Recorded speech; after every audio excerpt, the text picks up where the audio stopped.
भाईंदरमध्ये मीरा भाईंदर महापालिकेच्या टँकर पाणीपुरवठा निविदेवरून नवा वाद निर्माण झाला आहे।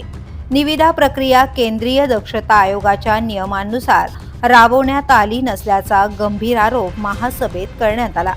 शहरातील नळ जोडणी नसलेल्या इमारती, झोपडपट्ट्या आणि आदिवासी पाड्यांना टँकरद्वारे पाणी पुरवठा केला जातो। यासाठी महापालिका खासगी कंत्राटदारांची नियुक्ती करते आणि यावर कोट्यवधी रुपयांचा खर्च केला जातो।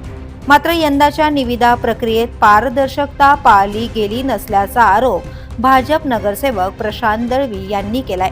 काही निवडलेल्या कंत्राटदारांकडे आवश्यक अनुभव नसतानाही त्यांना काम देण्यात आल्याचा दावा करण्यात आला आहे।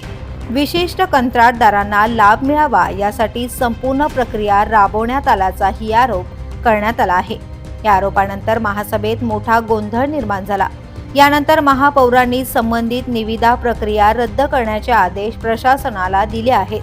तसेच या प्रकरणाची सखोल चौकशी करून नव्याने फेरनिविदा काढण्याचे निर्देशही देण्यात आले आहेत। दरम्यान मीरा भाईंदर महापालिकेतील टँकर निविदा प्रक्रिया यापूर्वीही अनेकदा वादाच्या भोवऱ्यात सापडली आहे। या प्रक्रियेत राजकीय हस्तक्षेप होत असल्याची चर्चा सातत्याने होत असते। आता महापौरांच्या निर्णयानंतर हा वाद आणखी चिघळण्याची शक्यता असून प्रकरण न्यायालयात जाण्याचीही शक्यता व्यक्त केली जाते।